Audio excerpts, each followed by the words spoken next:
월 OTT 월정액권 다들 하나쯤은 이용하시죠. 그런데 얼마 전입니다. 일일 이용권을 파는 회사가 등장했습니다.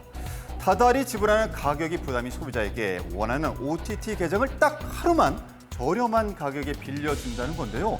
아니 이 많은 계정은 한 어디서 아이디로 동시에 났을까요? 여러 개를 접속하는 거는 좀 OTT만 그렇게 좀 풀어놓다 보니까 해외 거는 뭐 이제 개인 정보를 저희처럼 뭐 주민등록번호를 다 입력하거나 이런 건 아니니까 그 임의로 아이디 정보를 입력을 해도 되는 걸로 알고 있거든요. 그리고 북업체는 이제 성인 인증을 해야 되잖아요. 아르바이트생들 거를 썼든지 모집을 했을 것 같은데 개인한테 빌렸을 것 같습니다.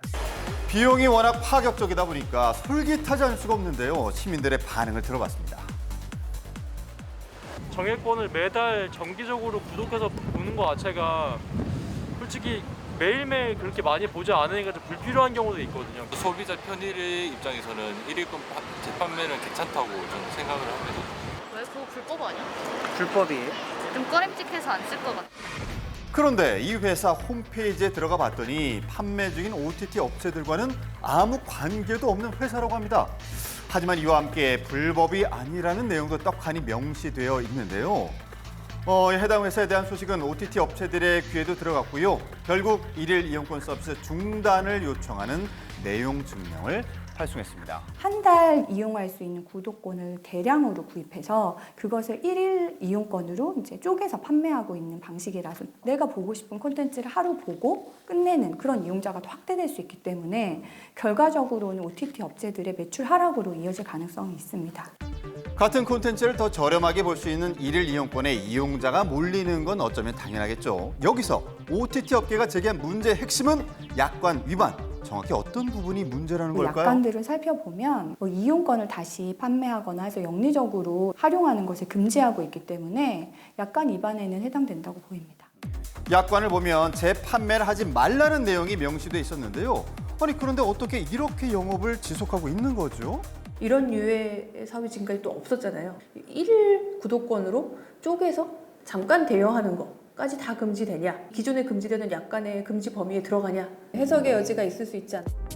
약관에 구체적으로 명시되어 있지 않는 사업 형태이기 때문에 좀 더 다뤄봐야 하는 사안이라는 건데요.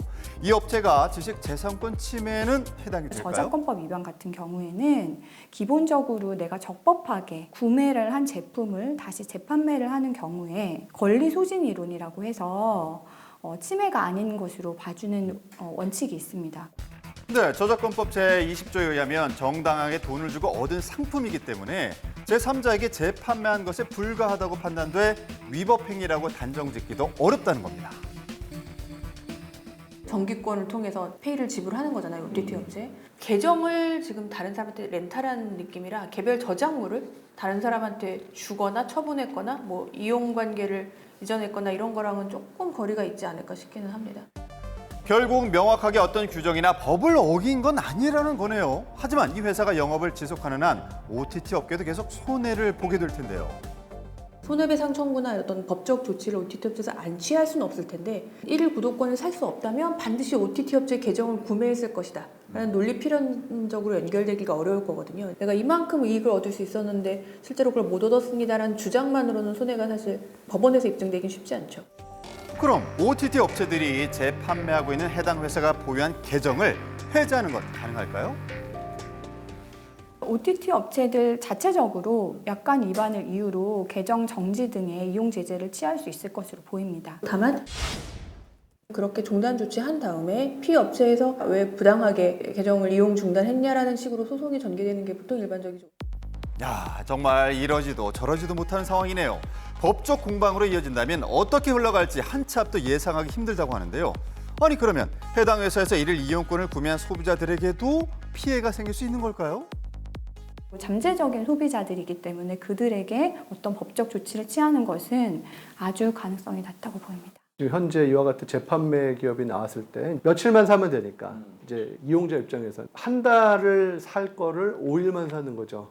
이제 그렇게 되니까 장기적으로는 이용자가 늘어나는데 별 도움이 안 되는 거죠. 실제로 코로나19의 감소세와 치열해지는 업계 경쟁으로 OTT 이용자 수는 줄어들고 있는데요. 이대로는 사업을 유지하는 비용이 충당되지 않는다는 겁니다. 그럼 일일권을 정식으로 출시할 수는 없을까요? 그러니까 OTT를 보통 달별로 구매하잖아요. 구독 서비스는 어느 정도는 장기간의 안정적인 수입을 확보하게 해주는 측면이 있습니다. 근데 이제 일별로 나누어서 하게 되면 아무래도 안정적인 수입을 확보하는데 좀 무리가 있을 수가 있겠죠. 더 재미있는 콘텐츠를 위한 비용이라고는 하지만 당장 주머니 사정은 영 부담스러운 것도 사실인데요. 소비자 입장에서 좀 더 부담이 적은 이용권이 출시되는 건 불가능한 걸까요? 이제 미국에서 이미 도입한 다른 기업들이 있는데요. 광고를 보고자 하는 소비자한테는 좀 낮은 가격을 이제 매기고 광고를 보기를 원치 않는 소비자한테는 더 높은 가격을 매기는 거죠. 실제로 지난해부터 해외 OTT 업체 중 광고를 포함하는 조건으로 기존보다 훨씬 저렴한 가격에 시청할 수 있는 새로운 이용권이 등장했다고 합니다. 경쟁이 굉장히 치열해지고 있는 상황이기 때문에 어떻게 하면 좀 더 통합적으로 더 많은 컨텐츠를 낮은 가격에 제공을 할 것인지 이게 굉장히 중요한 부분이 될 거고 이용자한테 다양한 비즈니스 모델로 다가가는 것은 매우 중요하다. 네, 아직 결과는 나오지 않았습니다만 소비자도 업체도 윈윈하는 결과가 나오길 바라면서 이상 김나은의 썰이었습니다.